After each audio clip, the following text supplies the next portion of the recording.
भारत एक ऐसा देश है जहां जाति का काफी महत्व है और बिहार यूपी ऐसे राज्य हैं जहां हर काम ठोक कर जाति के नाम पर होता है। अगर आप अमुक जाति के हैं तो आपका दबदबा है और आप अमुक जाति के हैं तो आपके सारे काम हो जाएंगे। अब बिहार में विधानसभा के चुनाव होने हैं और इसके पहले केंद्र की जो वर्तमान में नरेंद्र मोदी की सरकार है, उन्होंने एक फैसला 30 अप्रैल को लिया। यह फैसला था कि अब पूरे देश में बिहार सहित पूरे देश के अंदर जातियों की गिनती कराई जाएगी। एक वक्त था कि यही केंद्र सरकार बिहार में हुए जातिगत जनगणना को मानने के लिए तैयार नहीं थी। सामने से ना सही लेकिन पीछे से जरूर, क्योंकि सुप्रीम कोर्ट में दिए गए एक हलफनामे में यह कहा गया कि सरकार अभी उतनी सक्षम नहीं है कि वो जातियों को प्रशासनिक आधार पर गिनती कराकर डेटा इकट्ठा कर पाए। लेकिन अचानक बीजेपी का हृदय परिवर्तन क्यों हो गया? बिहार में विधानसभा चुनाव के पहले इस तरीके के फैसले क्यों लेने पड़े? आपको बता दें कि जब पूरे देश का एजेंडा और मुद्दा दोनों ही कुछ और था, तो फिर जातियों की गिनती का मकसद क्यों हुआ? नमस्कार, मेरा नाम गणेश सम्राट है और आप देख रहे हैं फर्स्ट बिहार झारखंड। आपको बता दें कि किस तरीके से जातिगत जनगणना के फैसले पर पूरे देश में सियासत हो रही है और इसे लेकर क्रेडिट की भी बात कही जा रही है। क्रेडिट जहां एक तरफ सत्ता पक्ष ले रहा, एक तरफ विपक्ष के नेता ले रहे हैं। लेकिन प्रधानमंत्री नरेंद्र मोदी की सरकार ने 30 अप्रैल 2025 को जो एक बड़ा फैसला लिया, उसकी हम यहां चर्चा कर रहे हैं। क्या अगली बार जो जातीय जनगणना होने जा रही है उसमें जाति की गिनती से क्या कुछ हासिल होगा? यह फैसला प्रशासनिक कदम नहीं बल्कि राजनीतिक संकेत भी है। सरकार ने 2021 में सुप्रीम कोर्ट में जब यह दावा कर चुकी है कि वो प्रशासनिक तौर पर जातिगत जनगणना नहीं करा सकती है क्योंकि वो काम आसान और व्यवहारिक नहीं है, फिर यह अचानक से बदलाव क्यों हुआ? इस पर हर कोई सवाल उठा रहा है। विपक्ष का कहना है कि यह फैसला उनकी लगातार डिमांड और दबाव की वजह से लिया गया है। विपक्ष के नेता राहुल गांधी हो या दूसरे राजनीतिक दल के नेता जो विपक्ष की भूमिका में है, वो कहते रहे कि सामाजिक एक्सरे के बिना आप देश के गरीब वंचित तबके के लोगों का विकास नहीं कर सकते हैं। लेकिन क्या यह सच है कि पीएम मोदी या केंद्र की जो सरकार है वो विपक्ष के दबाव में यह फैसला ली है? बीजेपी को अच्छे से पता है कि भारत में हिंदू पहले जाति से पहचाने जाते हैं, फिर धर्म से। बिहार में चुनाव है तो पार्टी कोई भी जोखिम नहीं लेना चाहती है। बिहार में पिछड़े और जाति जो अति पिछड़ों की जो जाति है वो तकरीबन 63% है। यानी यहां की राजनीति पूरी तरीके से जातियों के इर्द गिर्द ही घूमती है। और यही वजह है कि बिहार के समझने वाले लोग, बिहार को राजनीतिक दृष्टिकोण से भी समझने वाले लोग ये जानते हैं कि बिहार में जाति कितनी जरूरी है। अब समझना यह जरूरी है कि बीजेपी ने यह फैसला क्यों जरूरी समझा। दरअसल बिहार में नीतीश कुमार का फैक्टर बेहद खास है।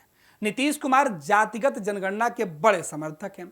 बीजेपी अभी उनके साथ गठबंधन में है और चुनाव में उनके समर्थन की जरूरत उन्हें पड़ेगी और उनके साथ ही चुनाव लड़ने का ऐलान भी कर चुकी है। लेकिन बिहार में ओबीसी वोट बैंक की जो होड़ है उसमें बिहार के अलावा यूपी, बिहार, महाराष्ट्र जो है यह राज्य ओबीसी के सबसे बड़े जो है जनाधार वाले इलाके हैं। कांग्रेस और मंडल दलों ने इस मोर्चे पर बीजेपी से बढ़त बना ली। कहा यह जा रहा है कि जिस तरीके से महाराष्ट्र, बिहार, यूपी में ओबीसी समाज के जो लोग हैं और इनके बड़े वोट बैंक ने जो एक तबका है विपक्ष को वो अपना समर्थन दिया था और इस समर्थन में से 2024 के चुनाव में बीजेपी को इसी जातिगत जनगणना के सही आकलन नहीं करने का खमियाजा भुगतना पड़ा कि कई राज्यों में बीजेपी की सीटें लूज हो गई।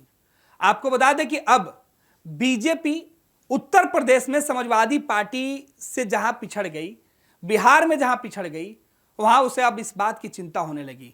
महाराष्ट्र के चुनाव के नतीजे भी सामने हैं। यही वजह है कि बीजेपी चाहती है कि ओबीसी समाज में भी अपनी पकड़ बनाए। अब सामाजिक आंदोलन का दौर जो है वो बढ़ते जा रहा। मराठा, जाट, पटेल, कई जो जातियां हैं वो सड़कों पर उतरकर सरकार पर दबाव बनाती हैं कि वो उन्हें नजरअंदाज नहीं कर सकते हैं। अब बात आरएसएस की है, क्योंकि केंद्र की जो मोदी सरकार है वो आरएसएस के बगैर कैसे है। 29 अप्रैल को पीएम मोदी आरएसएस प्रमुख मोहन भागवत से मुलाकात करते हैं। उसके बाद यह फैसला आता है। कहा जाता है कि इस फैसले के पीछे पीएम मोदी ने आरएसएस चीफ से जातिगत जनगणना के मुद्दे पर सहमति ली थी।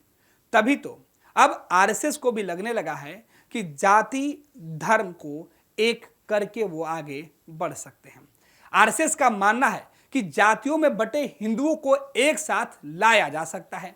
संघ जाति के आधार पर समाज को समझाना चाहती है ताकि योजनाएं बनकर विरोधियों को चित किया जा सकते हैं। अगर केंद्र की सरकार अगर जातियों को इकट्ठा कर ले, जातियों के साथ धर्म को जोड़ दे, तो एक बेहतर योजना लाकर विपक्ष के जो वादे हैं, जो मुद्दे हैं, उसे गौण कर सकती है और इससे विपक्ष को झटका लगेगा। अब बीजेपी के इस कदम से वोटों का संतुलन किस तरीके से राजनीतिक दल बना पाएंगे वो देखना होगा। बीजेपी को भी ये समझना होगा। विपक्ष इसे अपनी नैरेटिव की जीत बता रहा, विपक्ष जातिगत जनगणना के फैसले को अपना जीत तो बता रहा कि ये उनके दबाव की वजह से, लेकिन जातिगत जनगणना अब सिर्फ सामाजिक मुद्दे नहीं है, देश की राजनीति का सबसे बड़ा चुनावी एजेंडा भी बन चुका है। दरअसल इसके पीछे के कुछ और भी कारण है जो हम आपको बता रहे हैं। देखिए, भाजपा जिन राज्यों में चुनाव लड़ रही थी या लड़ी है, उन्हें पिछले चुनाव तक इस बात का अंदाजा था कि वो सीधे तौर पर धर्म के आधार पर चुनाव लड़ेंगे और जीत जाएंगे। कई राज्यों में चुनाव के नतीजे सामने आए, लेकिन 2024 के लोकसभा चुनाव में नतीजे प्रधानमंत्री नरेंद्र मोदी और भाजपा के पक्ष में पूरी तरीके से नहीं हुए। लिहाजा आज सरकार दो मुख्यमंत्रियों के अलग अलग पार्टी की वजह से बैसाखी पर चल रही है। लेकिन अब महाराष्ट्र के चुनाव के जब नतीजे सामने आए और बीजेपी के जो कट्टर हिंदुवादी जो नेता हैं, योगी आदित्यनाथ उत्तर प्रदेश के मुख्यमंत्री, उनका बयान भी सामने आया कि बटोगे तो कटोगे। लेकिन उसी कैबिनेट के दूसरे मंत्री इस बयान के पक्षधर नहीं है। वो चाहते हैं कि जाति की गणना हो। नीतीश कुमार को यह बात अच्छे से पता है। नीतीश कुमार भाजपा के मुख्य सहयोगी हैं और बिहार में नीतीश कुमार को नाराज करके बीजेपी कोई कदम नहीं उठा सकती है। बिहार की बात करें तो बिहार में लालू और तेजस्वी सहित विपक्ष के तमाम नेताओं ने पहले ही नीतीश कुमार की मुसीबत बढ़ा दी थी। नीतीश कुमार के ऊपर यह दबाव था कि जो बिहार में महागठबंधन की जब सरकार बनी तब उन्होंने जातिगत जनगणना कराने का फैसला लिया और उसमें जब कोर्ट से हस्तक्षेप हुआ तो आर्थिक सर्वेक्षण कराई गई, रिपोर्ट जारी किया गया तो बिहार में एक एक जाति का पूरा आंकड़ा निकल कर सामने आ गया। लेकिन केंद्र की जो सरकार है उसने उसे लागू नहीं किया।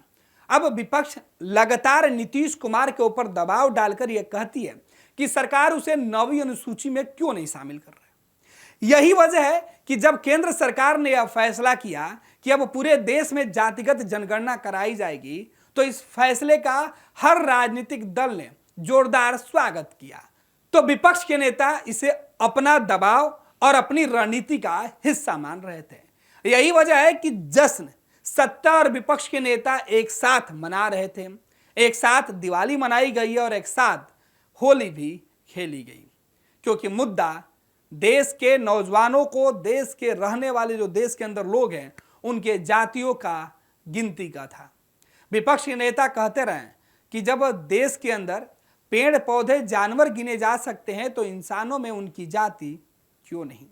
अब इसका दूसरा पहलू यह भी है, जो बीजेपी के समर्थक हैं, जो भाजपा को जानते हैं, उनका कहना है कि भाजपा ने जातिगत जनगणना कराने का फैसला लेकर देश में जो घुसपैठी हैं, जो चरमपंथी हैं, उनकी गिनती करके उन्हें देश से बाहर निकालने के लिए, धर्म से बाहर निकालने के लिए, जातियों के अंदर पनपने वाले लोगों की सही आंकड़ा लाकर उनके खिलाफ एक्शन ले सकती है जो देश के दुश्मन है।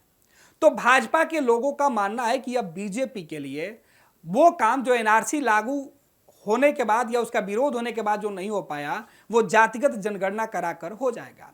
जिसका विरोध संसद में विपक्ष के नेता कर रहे थे, अब वो संसद में समर्थन कर रहे हैं। यही वजह है कि एक तरफ इसे विपक्ष अपनी चाल की जीत मान रहा है तो सत्ता पक्ष इसे अपनी रणनीति का अगला कदम बता रहा है। खैर, देश में धर्म है तो जाति है, इंसान है तो जाति प्रमुख है। अब बिहार में चुनाव है तो इस जाति का मकसद और मतलब दोनों खास हो गया है। तेजस्वी यादव घूम घूम कर कह रहे थे, राहुल तो पूरे देश में कह रहे थे कि बिहार में नीतीश कुमार ने जातिगत जनगणना बीजेपी के दबाव में जो है वो उसकी रिपोर्ट वो फिर से नहीं ला रहे हैं। हालांकि मेरे दबाव में नीतीश कुमार ने करा तो दिया था, लेकिन भाजपा के साथ जाकर उस रिपोर्ट को अमल में नहीं ला रहे हैं, जिससे दबे कुचले पिछड़े वर्ग वंचित समाज के लोगों को उचित हक नहीं मिल रहा है। अब जातिगत जनगणना कराने का एक नुकसान भी समझ लीजिए। जातिगत जनगणना के फैसले जब बिहार में हुए तो मामला न्यायालय क्यों पहुंचा था? दरअसल बिहार में सुप्रीम कोर्ट और हाई कोर्ट दोनों जगह मामले विचाराधीन थे। कहा गया कि कोर्ट के अंदर यह अपील आई कि इससे जातियों में मतभेद होगा और अगड़ी जाति के लोगों को नुकसान होगा रिपोर्ट के हिसाब से। और यही वजह है कि सरकार के किए गए आंकड़े को जो प्रकाशित किए गए थे उसे अभी नहीं माना गया है। सुप्रीम कोर्ट में मामला लटका हुआ है। बिहार सरकार भी कहती है कि हम तो सुप्रीम कोर्ट में अपनी दलीलें दे चुके हैं, मामला सुनवाई क्या है। लेकिन जब एक तरफ एक राज्य में किए गए जातिगत जनगणना को सरकार केंद्र की मानने के लिए तैयार परोक्ष रूप से नहीं थी, वही सरकार आखिर ऐसा क्या हुआ, हृदय परिवर्तन कैसे हो गया कि पीएम मोदी को अब पूरे देश में जातिगत जनगणना कराने की जरूरत समझ में आई, वो भी तब जब विपक्ष इसे बड़ा मुद्दा बनाकर चुनाव में जा रहा है।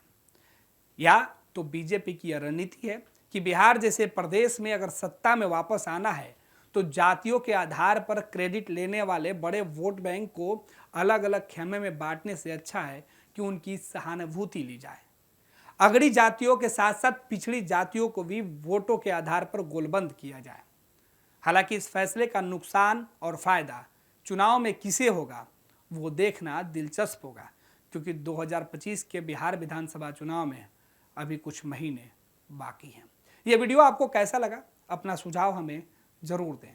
अगर आपने ये वीडियो फर्स्ट बिहार के अलग अलग प्लेटफॉर्म पर आपने देखना शुरू कर चुका है और अब तक आपने हमारे चैनल को लाइक सब्सक्राइब नहीं किया है तो कृपया करके आप सब्सक्राइब कर लें।